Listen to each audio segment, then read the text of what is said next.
We're back for the third and final part in our three-part series with Stuart Couling, a mindfulness and wellbeing coach. Get ready for a relaxing time with Stuart. Let's get started. Welcome to Happiness, Health and Relationships podcast. If you're looking for inspiration on powerful, healthy habits, you've come to the right place. I'm Angeline and I've been working with people for over 10 years in therapy. And this podcast will cut through the myths and misinformation on healthy lifestyle. I'll be interviewing experts in their field, providing top tips and motivation for 6 elements of living medicine. The 6 elements are reducing stress, exercise and fitness, nutrition, sleep, reducing addictive substances, and how to master healthy relationships. Let's get started. Dr. Rangan Chatterjee, he's got some books on this kind of stuff. And he talks about it in those terms, that we've got so many fears around saying no to people and people pleasers and all that kind of thing. And again, it's part of our conditioning that we're taught to be kind to others, but when it comes to being kind to ourselves, that's selfish. That's not It the same. is. It feels very different if we want to apply some of this stuff to ourselves. And we're talking about that a lot more now, self-care. So we have to be kind to ourselves. But it's funny because I'm noticing it's not really sinking in very fast. People are so conditioned that they have to help other people out first, especially in a working environment. I need to do 9 to 5. I need to do this. I've got to do this. I've got to get this finished by this time. They ignore their own health and well-being. And there's so many people that are offered stuff at work, like well-being sessions or whatever. There's so much on offer for people at work, but they seem more stressed than ever. And I'm trying to work that one out. The pressure seems to be on, whether or not it's technology. There's too much technology, because years ago everything was much slower. We're bombarded by emails. We're bombarded by text message, WhatsApp, social media, even in our working lives. I wonder if that's just too much for our brains, all that modern technology. Whereas before, you think, okay, I've got to post this letter and it's going to take a while to get a response. You send an email to somebody, you could get an instant response and you think, oh, I've got to deal with this now.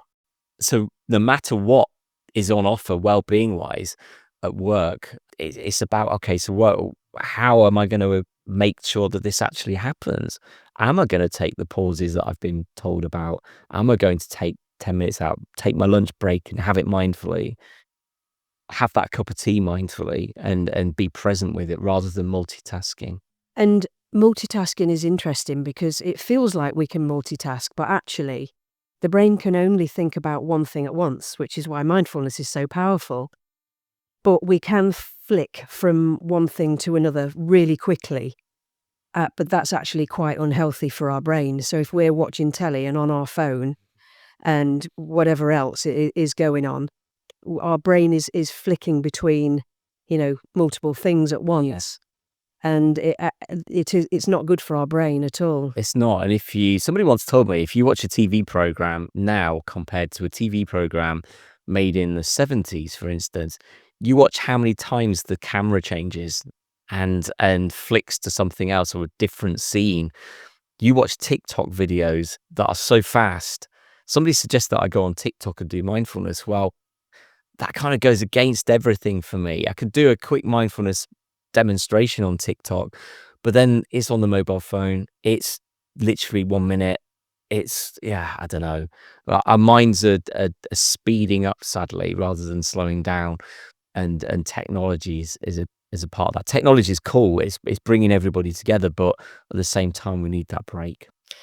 I think that what you were talking about a minute ago, really, because I just feel that some of this stuff is going against the grain, is going against our culture, and that fear of being judged, that fear of not being liked when we're saying, no, actually, I think I need this Saturday morning, or, this hour or two, wherever we can find it. I think I just need to take a little bit of time out. What's wrong with doing nothing? That's where we feel guilt these days. It's like, I've got oh gosh, I've got Saturday where I've got nothing planned. To me now, that's awesome. That's like, right, I've got nothing planned on Saturday. I'm going to go with the flow, do what I want to do. We'll notice our minds will try and plan something. It'll be like, oh, I'll go for a car ride. I'll go and see so-and-so. I've got time to go and catch up with a friend or whatever. But sometimes just taking that time to do nothing is amazing. So Absolutely. Something to recharge our batteries, because everything is outgoing. And we are energetic beings, aren't we? yeah, But everything is outgoing, all the resources that we have. totally. So tell us a bit about if we're facing something really challenging. We might have experienced a bereavement or some kind of life-changing situation that we're really struggling to adapt. There's a feeling of, life was better before, and now we're really struggling with this new chapter, so to speak. How can mindfulness help us with the real tricky things in life that do come? They come along, don't they? Absolutely. One thing I need to point out is that with grief, in particular, recent grief or anything that's recent trauma, mindfulness is something to maybe step away from and use some other kind of therapy, simply because it can become really uncomfortable. Because mindfulness is about sitting with feelings and thoughts and accepting them. So I would say anything that's really heavy, avoid mindfulness. Okay. But when it comes to tricky situations, and I get people all the time coming to me that are unsure about relationships, for instance. So it can be a tricky situation where, do I stay with this person? Do I leave this person? Which is heavy in itself, because they could have been with them for a long time. So you would use mindfulness in a way where, and journaling really, I guess.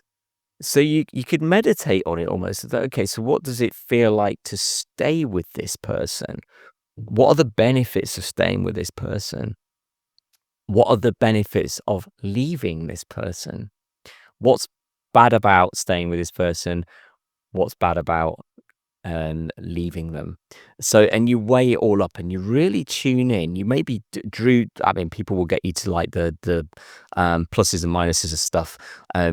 Do that exercise. What feels good about it, what doesn't, and really tune into the body and mind. What thoughts are coming up here if I stay or if I leave? What am I feeling if I stay or if I leave? If I'm picturing, playing it out, visualizing it in the mind, where am I feeling in the body? What could happen? What might not happen? It's really getting curious about it and taking your time over it and pausing and thinking, okay, so I'm not sure, not rushing into things. I like that. Some really great practical, again, slowing it down. I'm also thinking about expectations. So to ask, what are my expectations here? Are my expectations reasonable? What would I be saying to a friend if I was hearing this dilemma from a friend? Can sometimes be helpful, can't it? That, the answer might be, well, actually, yeah, I think what I'm expecting here is quite reasonable. Yeah, and isn't it funny that we it's easier to help somebody else with their situation because you're a step back from it. So you're thinking, okay, so this person's got this going on, they've got that going on. You can give them all the advice you want. So yeah, so what would you say to a friend is a really good example, because it's stepping away. So if you can step away from your body and your mind and your life as if you are another person, because you are in a way, you are going back to your essence, your own energy, and thinking, okay, so I'm not that person in that body at the moment. What am I telling myself? What advice am I giving myself? So do the first exercise first, where you're getting in tune with yourself and your body and your mind, and working out how I would feel if I stayed or left. And then what advice would I give if I was out of this body and somebody else talking to me? Yeah, by using that third person, we gain some distance between the emotion, don't we? Yeah. Because we're feeling the emotion, whereas if we imagine it as if it was somebody else, then it gets that distance between the emotion, because emotions can sometimes cloud our judgment, obviously. So yeah, no, that sounds really powerful actually, because it can feel chaotic. It can, when you're in the middle of it, we don't know what to do. We can feel confused, all those things really, difficult making decisions. especially if they feel big. If they feel big decisions, then Yeah, that's it. it's really difficult. It's about really getting to know yourself and think, okay, how would this make me feel if I go that way? It's like a crossroads in life, isn't it? And you think, okay, so I go that way. Let's deal with that. Let's work out what that's going to be like. If I go that way, let's work out what that's going to be like. Yeah. And in feelings, thoughts, and what could happen, what might not happen. I like to ask as well, what are my intentions here? Why am I making this decision? What's important for me? So almost thinking about values as well, what my values are. Is it a decision that I'm making based on money alone? If that's the case, it's probably not going to bring me any fulfillment, and it's not going to last. Whereas if it's aligned with something else that's really important for me, then that's a big tick box, isn't it? And the values is quite an interesting one, actually, because often people come up with their own values and beliefs and then realize, actually, they're not my values and beliefs. They're society's, or they're somebody else's. They're what I learned at school or from family. So it's quite a good exercise to go through your own values and beliefs by being mindful of that and tuning into how does that actually make me feel? Is this my belief really, or is that my mum's? Yeah. And I think a good guidance on that one is when we watch stuff on TV or we witness something that stirs some kind of emotion, such as, if we see an injustice or if something makes us angry or upset, then whatever that thing is, that will probably help us point to our values. Well, what is it about this that I don't like and that I would want different? Yeah. What's the difference? I can't remember who said it. Was it be the change you want to see? Right. Okay. I can't remember who said it now. It's a really famous quote. Anyway, it might come to me. They're our values, aren't they? Yeah. What exactly, changes do we want to see? Totally. Rather than the media telling you what you should have as your values, and because they are cultural values or whatever. But yeah, absolutely. It's about your true inner self and what you feel, not what comes from outer sources. Absolutely. Again, quietening down really to make our way towards that. Yeah. I'm just interrupting this episode just for a few short moments to let you know that I've got a page where you can leave me a voice message.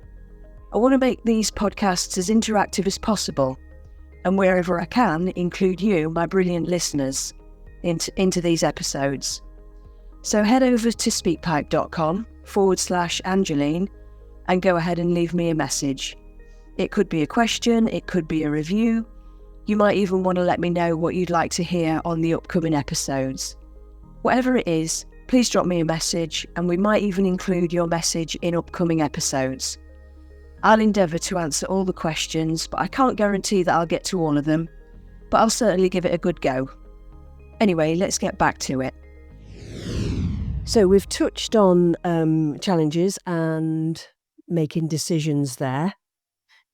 So you mentioned earlier that you had an activity for us, which I'm really looking forward to. And this is just an example of how you can bring mindfulness into everyday life, because that's what it is really about. It's not about sitting there and meditating.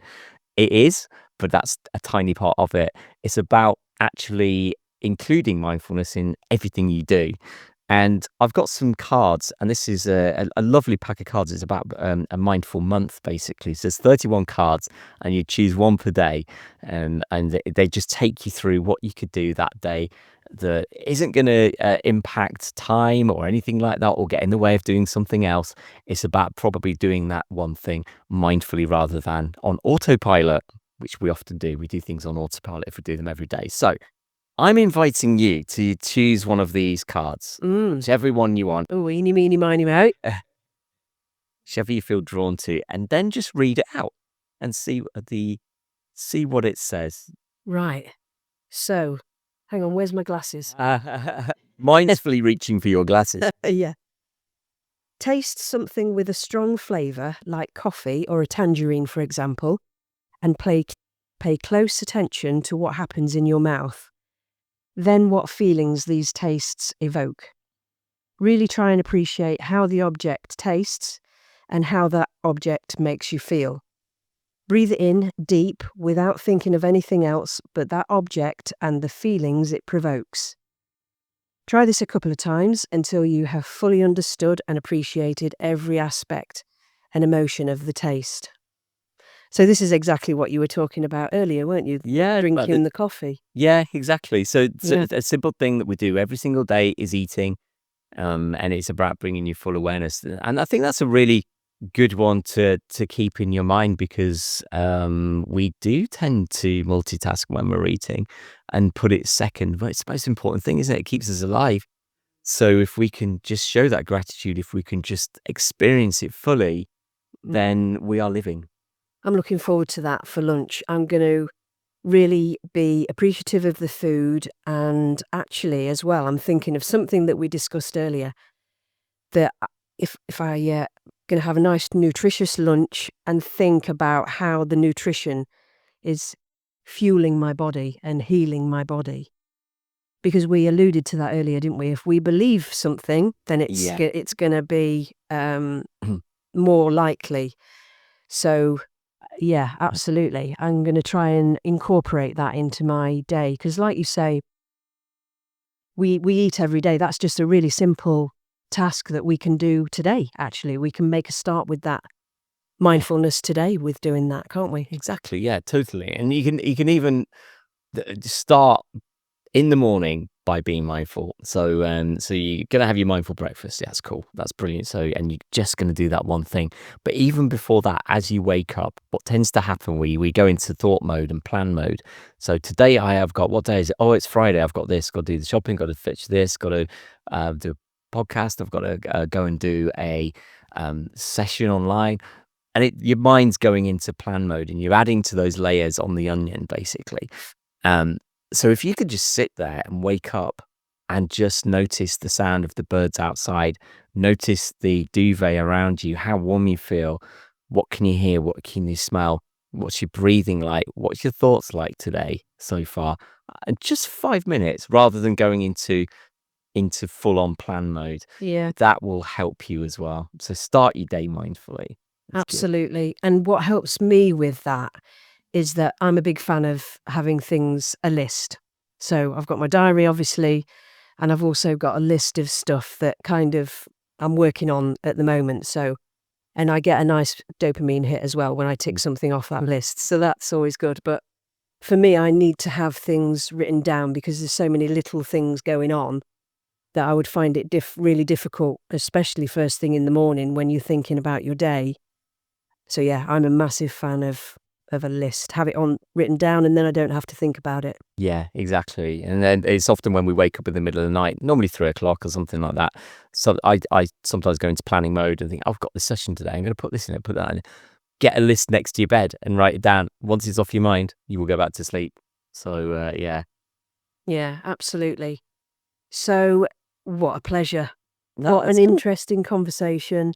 I knew it would be, because we've spoken before, haven't we? So I love what you do. I think that it's so important, and I'm really hoping that people are encouraged more to start taking better care of themselves.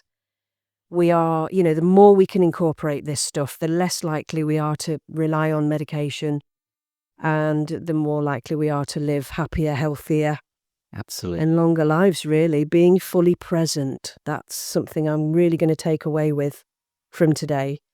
Thank you so much, Stuart. I've really enjoyed our conversation. So would you like me to end with a little meditation? Oh, yeah, absolutely. That would be great.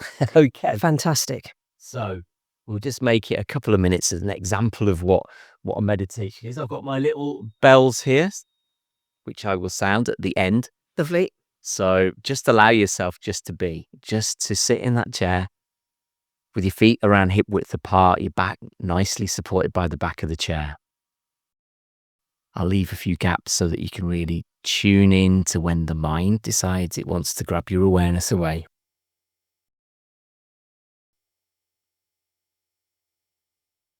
And close your eyes if you feel you want to, or just soften your gaze onto something in front of you.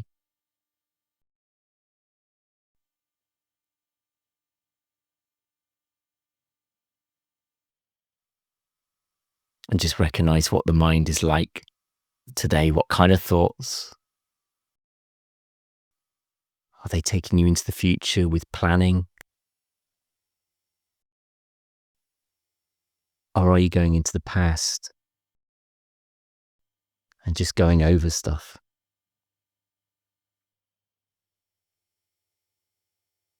I'm inviting you into this present moment where there is no to-do list.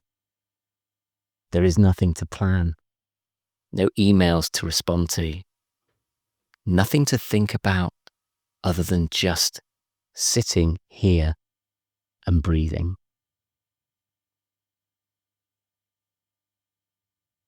So bring your awareness to your breath.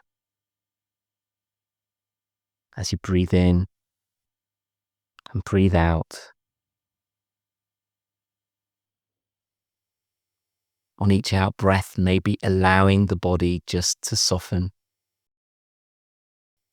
Areas like your shoulders, letting your arms and your hands go heavy. Allowing your face to soften, your jawline just to open slightly so you're not clenching your jaw.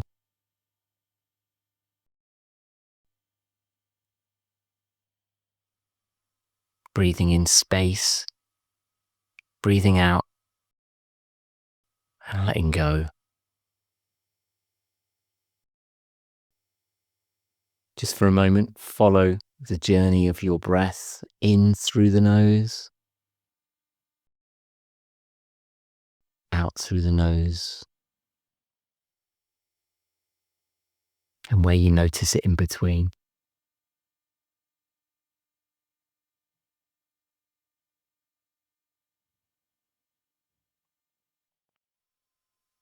And while you follow your breath, I'm just going to read out a little mindfulness poem, and it's called Leisure by W.H. Davis. What is this life if full of care? We have no time to stand and stare. No time to stand beneath the boughs and stare as long as sheep and cows. No time to see when woods we pass, where squirrels hide their nuts in grass. No time to see in broad daylight streams full of stars like skies at night. No time to turn at beauty's glance and watch her feet, how they can dance. No time to wait till her mouth can enrich that smile her eyes began. A poor life this, if full of care, we have no time to stand and stare. So just allow those words just to settle. You start to bring your awareness back to the body, knowing that you're sat here, knowing that you're breathing.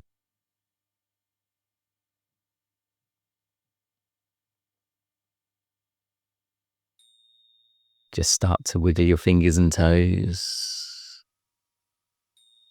Maybe deepen your breath. And when you're ready, maybe take a stretch and open your eyes. And there you go.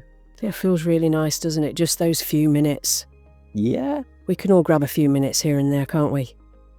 Absolutely. And it takes just a couple of minutes just to pause and take that time out. Fantastic.